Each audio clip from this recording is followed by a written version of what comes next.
Video केवल entertainment के लिए बनाया गया है, कोई भी व्यक्ति इसे दिल पर ना ले। धन्यवाद।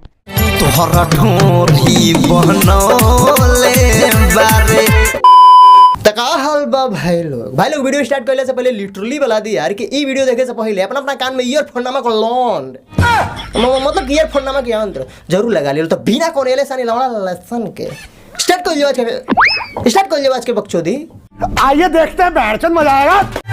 एहो बोला महत फेर दुनु बम खाली बोमे पे हाथ फेरोइबू। अरे भौजी हम तो कहत रे अपन बलमुआ से कह के खाली हमार होय टेढ़का केरावा पे हाथ फेरवा लो, ओहू से पेट ना भरे तो हमारा दोनों अड़िया पे मतलब कि हमार झटिया पे हाथ फेरवा लो।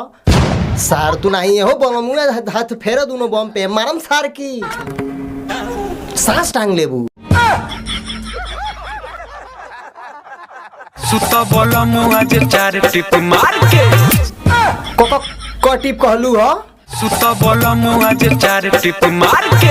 अच्छा सुतो बोलमुआ जी 4 टिप मार के। अरे भौजी हई जो ना हिसाब से हई सर भईवा के देह दशा बावे हमके तो ना लागता कि सरवा 4 टिप मार पाई। हाँ अगर था के 4 टिप मरवावे के अगर इतना शौक बा तो आके हमार कैमरामैन के लेके जा सर वैसा जे निहुरा के मारी एक टिप पे करा लाड़ पर छिड़क देबू।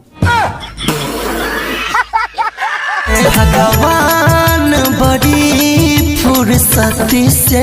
वाह क्या गाना गईले बा ना सर। आज के जमाना में इतना साफ सुथरा गाना कहाँ सुने के मिलता यारी। भईवा कहता कि भगवान ने बड़ी फुर्सत से। ए कैमरामैन ई भईवा आगे का कहल चाहता तनी आगे लगइबे।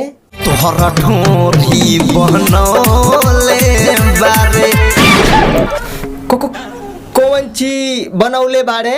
ढोरी बनौले बारे। अरे सरवा हमरा बुझाइले भईवा कही कि भगवान बड़ी फुर्सत से तहारा के बनौले बाड़े, पर भईवा तो कहता कि तहारे ढोढ़ी बनैले बाड़े। अरे तहारी बहन के गाड़ी में गड़गुआली फेलो ई सरवा कौन टाइप के गाना हरे कि भगवान बड़ी फुर्सत से खाली ढोढ़िए बनैले बाड़े आ बाकी सामानवा का तहार जाके मौसी या मौसा मिल के बनैले बाड़े। सार तू नाही गाना गावत रहलो कि भगवान बड़ी फुर्सत से तहारा के बनैले बाड़े। हमार टेढ़का लड़वा का तहार फुआ और मौसी मिलके बनोले बाड़ी सन। सार तू नहीं गाना गई है कि तहरा के मतलब कि यार हमके बुझाइले कि भईवा गाना गावता पवन सिंह के गाना गाई कि भगवान बड़ी फुर्सत से तहरा के बनोले बाड़े, परी तो सरवा ढोड़ी के कहता यार। खराब हो जाएगा, मैं माँ अम्मा बहन पे आ जाऊंगा, मैं इनकी अम्मा बहन पे आ जाऊंगा। तोहरा ढोरी बनौले बारे। अरे करी बहन के गाड़ी में पंखा के झाट पे लो। अरे भैया जी तू सार लागत ऐसे ना मनबो अपन गाना के अवार्ड ले के मनबो। ए कैमरा मैंने भैया का पकड़ गया ए सरवा के अवार्ड दिहल जाई झटिया से बन के हमारा लड़वा में टांग दिहल जाई। ये क्या बात करता है यार? माया लागता है सैया साया हमारा खोले में। लो करी बहन चे भौजी के माया लागत साया खोले में। अरे हमारे झाट के पकौड़ी मतलब किया भौजी ओ का चाहतड़ू मर दे ना सरा। तू पहले से ऊपर नीचे आगे पीछे पता ना का खोल के घूमतड़ू आ साया खोले के मतलब का जरूरत पड़ जाता कि तारा माया लागता। अरे भौजी हम तो कहते साया खोले के झंझट मत करो, टॉप से साया उठा के लंगटे हो जा सर की कैमरा मैन जाके तारा का टॉप से पेल के मुआ दे। हाँ ये कर लो पहले। हमारा लहंगा में लुका जा। कौन ची कहलू हा? हमारा लहंगा में लुका जा आवा हो बरतिया।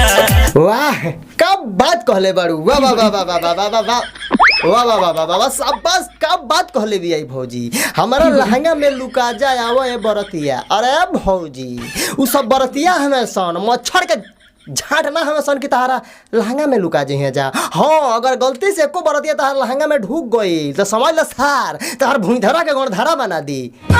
तहारी बहन के गाड़ी में छुटुआ साढ़ पे लो ई कौना टाइप के गाना हरे कि हमरा लहंगा में लुका जाए आवो ए बरतिया। अरे भौजी अगर एक कहू बरतिया पगला के तहार लहंगा उठा दिया सन तो बिना पहनले मतलब कि सार बिना तहार गाँव फरले मन है सन ना।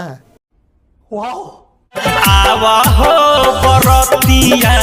भाई लोग ये गाना गाए वाला सिंगर के हम नाम तो नहीं जानत, पर भैया जी से बहुत इत्मीनान से, बहुत झिटमिनान से हम एगो बात पूछल चाहतनी कि तहारी बहन के बुरी में हमार बड़का भाऊ का टेढ़का लाड़ पेलो का सोच के मर्दी गाना गइले बड़ा यार कि हमरा लहंगा में लुका जाए आवा ये बरतिया ए तहारी बहन के गाड़ी में। ई बरतिया हमें सन तहार बहन जो तहार मौसी के पितिया झाट ना हमें सन बुझाइल। सारे हमरा लहंगा में लुका जात हमार झटिया के तारा में आके आराम कलो, हमार लहंगा के तारा में आके विश्राम कलो। ई सरवा का करतो सन रे ना सरवा भोजपुरी के तहनी के मोरले बड़ा सन गाड़ मार के रख देले बड़ा सन। एक मिला बाटे कि भोजपुरी सुधारे पे के भोजपुरी सुधारे पे लगल बावे आ तहनी सन सरवा भोजपुरी भाषा के माई बहन एक करे पे लागल बड़ा सन। अच्छा तो बस भाई लोग आज के बकचोदी हमें खत्म कर देनी। आई होप कि वीडियो तुम्हें अच्छा लगल, वीडियो अच्छा लगल तो वीडियो को लाइक कर दो, बाकी वीडियो अच्छा ना लगे तो डिसलाइक भी कर सकते बड़ो यार। भाई लोग ये वीडियो बस मस्ती मजाक खातिर बनल बा, ये वीडियो क्यों भी अपन दिल दिमाग गुर्दा फेफड़ा टेढ़ा लड़ा पे मतलब कि कहीं पे भी ना ले लो यार। तो फिर से मिलते हैं नेक्स्ट वीडियो में, तब तक के लिए